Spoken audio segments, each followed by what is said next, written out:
dans une relation singulière. La diversité linguistique est seconde par rapport à la communication, ou plus exactement l'intercommunication, le dialogisme. Dire, se dire avec, se dire avec, renvoie à des postulats différents et donc à des problèmes différents. L'impasse dans laquelle s'engluent les querelles linguistiques et culturelles s'explique en partie par un positionnement initial différent. À la relation d'appartenance se substitue une relation de réciprocité. Le lien entre langue et construction identitaire qu'il est nécessaire d'envisager dans le cadre de notre thématique. Instrument d'intégration collective et d'affirmation individuelle, la langue a fonctionné pendant longtemps implicitement comme un marqueur, comme un indice d'appartenance. Or, la complexification du paysage linguistique et son élargissement permanent bousculent les habitudes langagières et communicationnelles. La langue, perçue comme composante de l'identité, devient alors une préoccupation d'ordre existentiel, notamment dans les sociétés complexes où le pluralisme et l'hétérogénéité prévalent. À une forme de verticalité de la coprésence des langues succède une horizontalité qui pose le plurilinguisme en termes différents. Si les questions linguistiques sont souvent, comme vous le savez, au cœur des conflits intra- ou internationaux, c'est que le sens commun opère un amalgame entre langue et identité. Les procès intentés au bilinguisme ou au plurilinguisme ont souvent fait appel à un argumentaire basé sur la perte de références linguistiques et identitaires, sur la peur de la non-appartenance. La question du plurilinguisme est en résonance directe avec celle des identités. C'est ce qui explique qu'un des enjeux du bilinguisme n'est pas tant l'apprentissage des langues que celui de la construction identitaire. Vaste question, notamment pour les professeurs de langue, si on accepte cette remarque. On peut aisément comprendre pourquoi la question de l'évaluation se trouve déplacée et complexifiée, car ancrée directement dans le politique et le culturel. Les politiques linguistiques maintenant, elles ne sont pas neutres, comme je vous l'ai dit. L'évaluation n'est pas un acte dépourvu d'ambiguïté, d'autant que la diversité des modèles d'évaluation de par le monde renvoie à la diversité des cultures administratives et politiques nationales. Ainsi, par exemple, il faut l'admettre, le retard de la France par rapport aux pays anglo-saxons n'est pas fondamentalement technique, mais d'abord politique et culturel. À l'inverse des pays anglo-saxons, les Français donnent la primauté au combat des idées plutôt qu'à l'épreuve des faits. Ils accordent plus d'intérêt à la définition des politiques qu'à leur mise en œuvre. Et je tire ça selon un rapport sur l'évaluation des politiques publiques, parce que je ne m'autoriserai pas à dire les Français, quoique je me retrouve un petit peu quand même dans cette définition. La culture de l'évaluation, qui est parfois longue à être acceptée, comme en France par exemple, est en réalité soumise aux variations temporelles, géographiques et culturelles. Georges Ballandier, toujours lui anthropologue, note par ailleurs que le problème de l'évaluation, omniprésent, instrumentalisé à toute fin dans les sociétés de la surmodernité, dont nous faisons partie, semble absent des sociétés étudiées par les anthropologues. Donc, sur le plan politique, dans le champ de l'action publique, l'évaluation repose sur un principe démocratique inscrit dans la Déclaration des droits de l'homme de 1789 qui postule que les citoyens ont un droit de contrôle sur les usages qui sont faits de l'argent public. Article 14. 1789, bien que. Tous les pays considèrent désormais que l'évaluation est une des composantes de l'obligation de rendre des comptes et donc de transparence. La question demeure de ne pas évacuer la complexité des situations, complexité d'autant plus grande quand il s'agit d'apprentissage et de politique linguistique. En effet, si les marchés, malgré leur complexité institutionnelle, fonctionnent à partir de la satisfaction des usagers, les biens publics, santé, éducation, sécurité, justice, exigent des critères divers et politiquement contradictoires. En outre, évaluation et action politique ne sont pas sur les mêmes temporalités, surtout maintenant. La première nécessite un recul, quand la seconde exige, malheureusement à mon avis, des réponses de plus en plus rapides. Si les politiques linguistiques ne sont pas dissociables des engagements et des enjeux sociopolitiques, leur mise en œuvre et leur management ne peut être totalement indépendant des choix effectués. L'évaluation n'est donc pas un acte politiquement neutre. Par ailleurs, la question des indicateurs. Les indicateurs sont le reflet d'une prise de décision politique et l'apparente technique des indicateurs cache en réalité des choix politiques.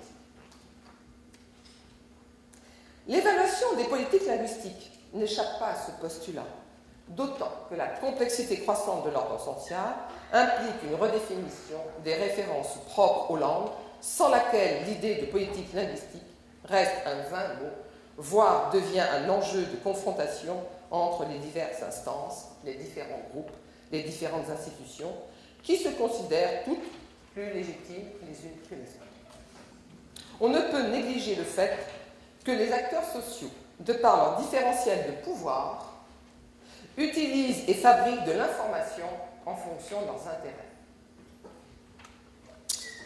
L'évaluation ne peut être dissociée de la définition des objectifs et des finalités, et donc d'un contrat linguistique clair.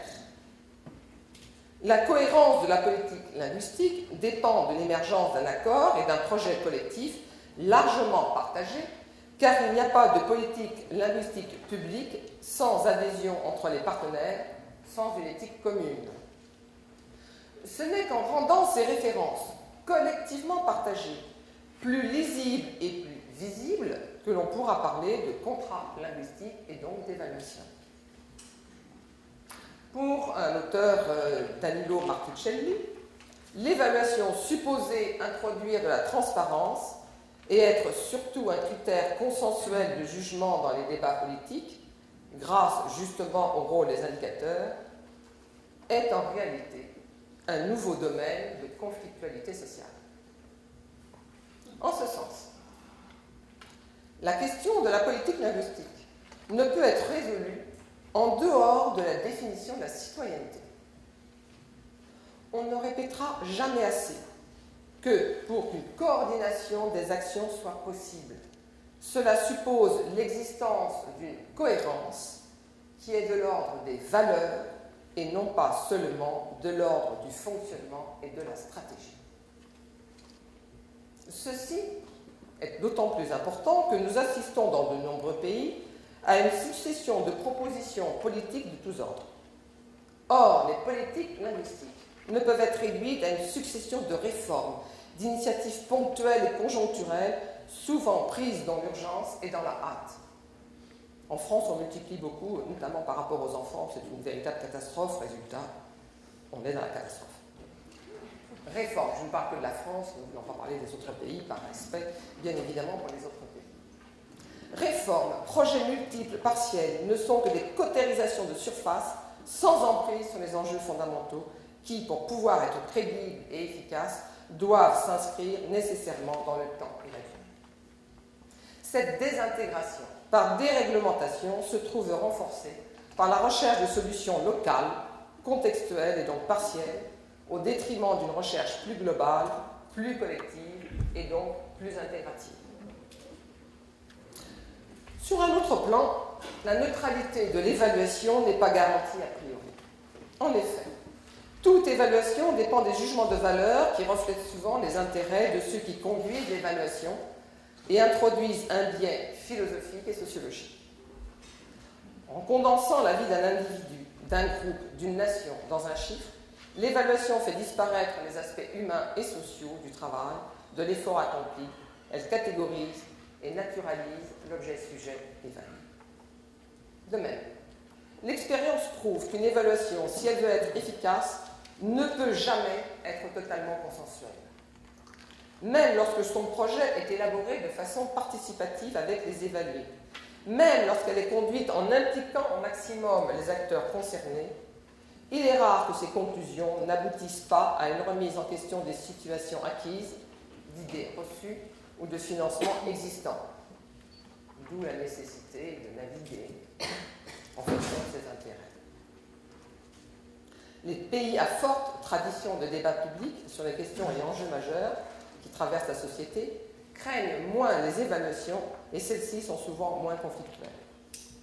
Si l'évaluation est possible, quelles que soient les modalités, évaluation à visée de performance ou évaluation participative ou encore émancipatrice, on peut se demander si elle est vraiment nécessaire dans la mesure où elle induit des effets pervers, comme la perversion même des données et des process, ou encore une déréalisation par sublimation. J'espère qu'il n'y a pas des professionnels de l'évaluation dans la salle. Ceux qui en font un métier avec finance, vous voyez ce que je veux dire, les experts de l'évaluation. Parce qu'il y a un milieu maintenant.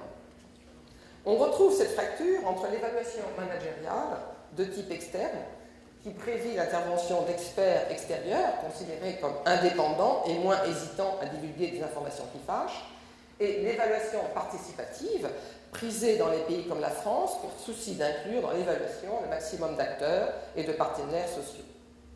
Dans ce type d'évaluation plus interne, le risque de considérer que les résultats de l'évaluation finissant par revêtir moins d'importance que les processus de dialogue et d'apprentissage que celle-ci met en œuvre. Cette situation conduit à gérer de manière explicite ou implicite des enjeux paradoxaux qu'il ne faut pas minimiser. L'analyse de Bourdieu sur l'économie des échanges linguistiques est transférable à la situation d'évaluation et conduit à quelques prudences qui ne sont, à mon avis, pas coratoires. Entre une évaluation indépendante et une évaluation stratégique, la marge de manœuvre est étroite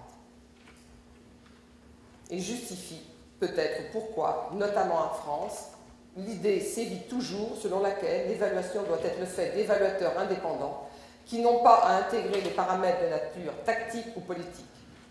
Il y aurait en quelque sorte une incompatibilité entre l'indépendance des analyses et l'insertion dans les mécanismes de la prise de décision. En rester à une approche quantitative des problèmes, selon une rationalité économique, mathématique, technologique, renforce cet effet de technicisation du social et de l'éducatif, à laquelle je m'oppose bien évidemment depuis des années, mais en vain, il est vrai. Les indicateurs chiffrés sont peu adaptés à rendre compte des pratiques et des activités complexes qui caractérisent autant les apprentissages que les politiques linguistiques. Il convient en effet de se méfier de toute objectivité illusoire de la quantification et de la mesure appuyée sur des indicateurs de performance considérés comme neutres et objectifs. Malaise accentué par le fait qu'on observe actuellement une accentuation de la responsabilité d'imputation au détriment d'une responsabilité de mission. La responsabilité de mission se définit selon Hans Jonas par rapport au futur. La recherche permanente de responsable, avec un S en particulier, de celui qui est à l'origine des erreurs et des dysfonctionnements, enchaîne l'idée de responsabilité à l'idée de culpabilité. En France, par exemple, la tradition de la culture administrative est souvent tournée vers le contrôle punitif, certainement on connaît bien, le contrôle punitif au détriment du diagnostic constructif. Car dans la culture administrative française, la critique est souvent vécue comme un blâme, lui-même vécu comme un déshonneur. La valorisation par les médias, en tout cas en France, des défaillances, erreurs et difficultés renforce l'autocensure des évaluateurs. L'évaluation des politiques linguistiques n'est pas pédagogiquement neutre. L'obligation de résultat, au même titre que l'entreprise privée, marchande, l'obligation de rendre des comptes dans l'immédiat, souvent dans la précipitation et dans l'instantanéité, ne sont pas toujours compatibles avec la maturation des savoirs linguistiques et des apprentissages qui y sont liés. L'injonction de productivité est de ce fait incompatible avec le savoir qui exige durée et construction d'un esprit critique. De même, il y a plusieurs manières de s'approprier le savoir et les démarches collectives ne sont pas identiques ni d'un individu à l'autre, ni d'un groupe à l'autre, encore moins d'une époque à l'autre, certains diraient même d'une culture à l'autre. Si on ajoute à cette obligation d'efficacité, appuyée sur des résultats qui eux-mêmes doivent être de plus en plus performants, et ce, dans un temps